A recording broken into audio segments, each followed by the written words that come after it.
Бәріңе сәлем, менің жаңа жылдық блогыма қош келдіңіздер. Қазір деген мен мектептің жаңа жылына барайын деп жатырмын. Мен уже киініп, бәрін дайындадым, енді досыммен бірге шығайын деп жатырмын.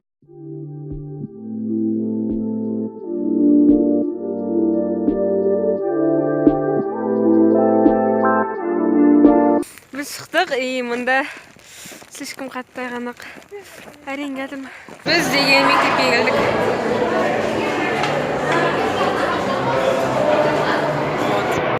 Біздің жаңа жылымыз басталады.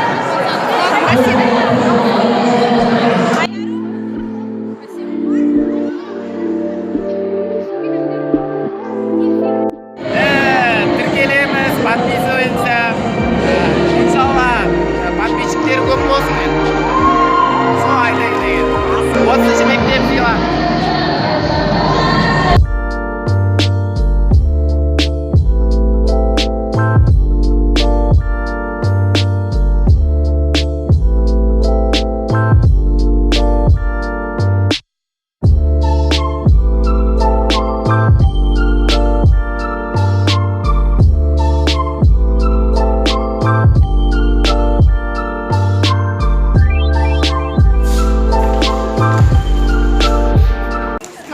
Бізге жаңа жыл бітті. Солай жаңа жылды бітірдік. Емінде шулап жатыр адам көп. Мен жаңа жылдан үйге келдім. Енді макияжымды сүртіп, любимый сериалымды көрейін деп жатырмын. Ары қарай ұйықтаймын. Ертеңге деген бізде сабақ. Сабақтар ертең дұрыс болмайды, себебі біз деген уже ТЖБ, соч бәрі жазып тастадық. Бағалардың бәрі шығып кетті. Ертең ешқандай сабақ болмайды, бірақ та обязательно бару керек, себебі мұғалімдер ұрысады. Жаңа жыл өте жақсы өтті. Менің бұрынғы класстастарым келді, қазіргі класстастарым да бар, бәрі өте күшті өтті. Мен деген сабақта отырмын, который бізге болып жатырған жоқ, грубо говоря, практически жалғызбын. Еще алдымда бір қыз отыр. Так что үйге кетіп қаламын деген ойдамын. Все, я иду домой. Кеттік. Просмотрись мы. Ой. Бізге физкультура жады қазір.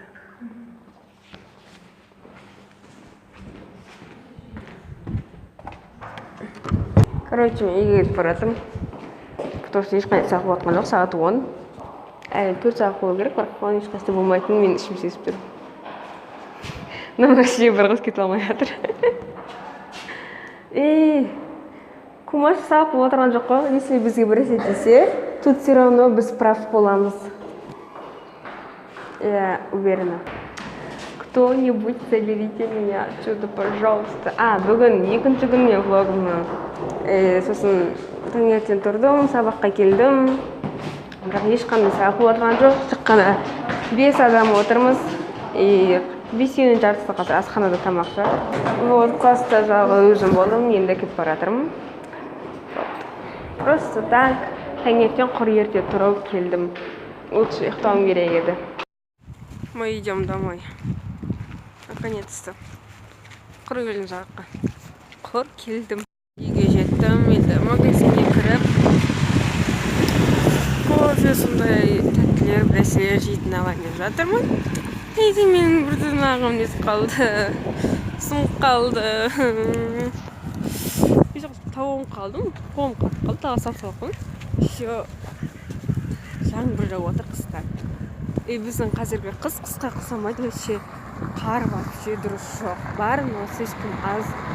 Орта жақта, то есть қала жақта вообще қар жоқ. Ужас, короче. Білмеймін, қыс что-то қыс емес бұл жолы. Күзде күз болған жоқ. Қатып қалдым. Наконец-то магазинге кірейін деп жатырмын. Бүгінге ең қуанышты сәт. Мен уже үйге келдім. Қазір шай қоямын. Одан кейін қайтып кішкене жылыну үшін шай ішіп, өзімнің любимый сериалымды көремін. Арчи. Вот Арчи десең әлі қарамайды, әлі атын білмейді. Кыс. Скоро атын кыс болып кететін болсаң.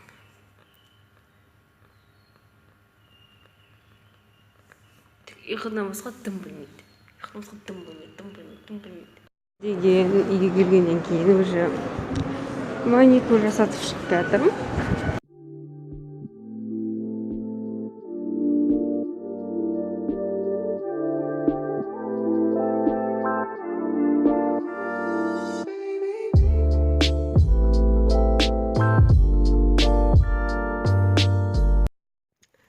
Мен деген шаш болғаннан кейін маникюрға бардым, себебі менің маникюрім ужасный состояниеда болды, сондықтан да осындай бір маникюр таңдадым. Темный цветтағы. Вот, одан кейін үйге жылдам қайту керек болды, себебі менің апама бүгін корпоратив и бояндырып беру керек болды оны. Бірақ та мен деген курстан да оқыған жоқпын, сондықтан да профессиональный макияж емес. Ал қазір деген мен шай ішіп, тамақ жеп, жұмыс толып тұр одан кейін, себебі бізден қазіргі кухняны ауыстырдық, сондағы жиһаздардың бәрін тасу керек. Короче, вот. Короче, у нас тут бардак. Ну, вот это на кухонный гарнитур, бұлар временно, то есть налар бұрынғылар. И бұрынғылар, то есть, короче, бұрынғылар, и біз деген новыйын алмайынша бұрынғыларын үстіп қойып қоямыз. Новый заказ беріліп, бұл заказ дайындалғанша. Ал қазір сол бая кухнядағы заттардың мұнда ауыстырып, міне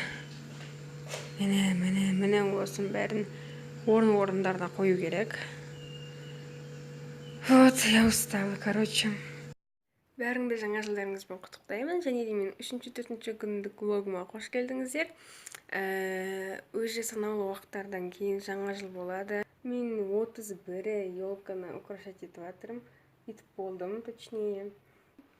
Үйге де кішкене жаңа жылдық атмосфера беру үшін дождикті әрбір жерге қолым түскен жердің бәрін еліп шықтым. Мұндай елка. Бұл елка бізде білмеймін көп жыл болды. Вот. Еще телевизор. Телевизорды білмеймін.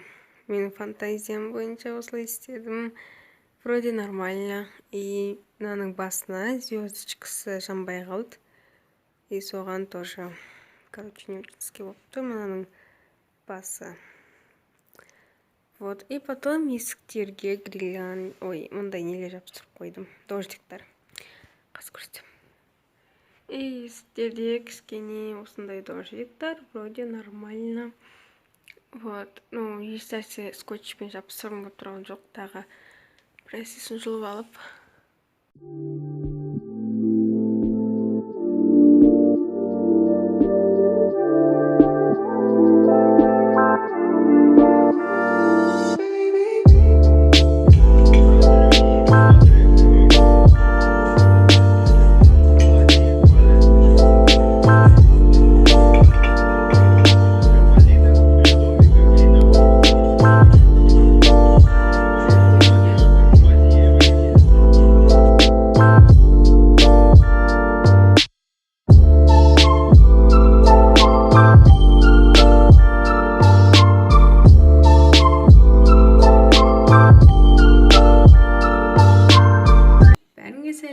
Бәріңді жаңа жылдарыңмен құттықтаймын. Бүгін уже 1 январь. Біздің 1 январь күні біздің әженің туған күні. Қазір бүткіл семьямен сон әженен жиналамыз. Ал сағат 12 уже үйден шығуымыз керек. Мен дайындалдым. Үстіме осындай ақ блузка кидім и джинсы. Вот. Ондай қатты макияж жасаған жоқпын. Тек қана көз, ерін, қас болдым. Лимон. Вот. Біздің әжен үйіне бару өз традиция. Каждый жыл сайын 1 январь күні бәріміз әжен үйіне жиналамыз. И почти бір күнімізді сонда өткіземіз. Біз кетіп бара жатырмық. Торттың бәрін алдық. У нас тут фотосессия. Қас.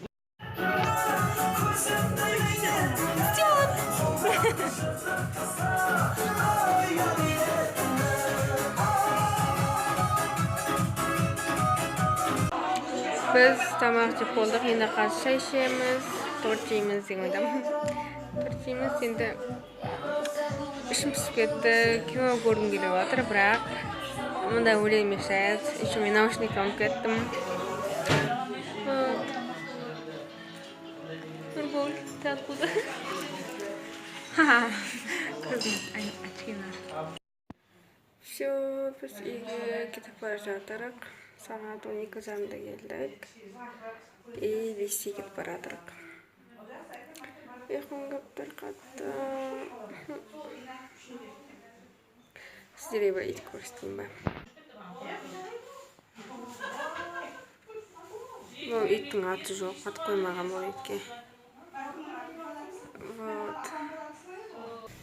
Біз үйге қайтып бара жатырмыз. То есть келдік. Енді машинаны гаражға кіргізген жатырық. Вот. Қазір деген білмеймін не істейтінімді, вообще бүгінгі план жоқ. Бүгін деген сол өзімнің сериалымды аяқтап жататын болармын деген ойдамын. Соңғы кеш ұйықтадым, слишком соған қатты ұйқым келіп тұр. Мен деген бетімдегі макияжды кетіріп, енді ұйықтайын деп жатырмын. Және де осы влогты аяқтайын деп жатырмын. Сіздерге осы влог қызықты болды деген ойдамын. Сіздерге тілерім, осы жаңа жылды жақсы қарсы алыңыздар, және де осы жаңа жыл сіздерге мың түрлі бақыт әкелсін. Каналға подписаться етуді ұмытпаңыздар. Бұл видеоға лайк басып, комментарий жазыңыздар. Бәріңе пока.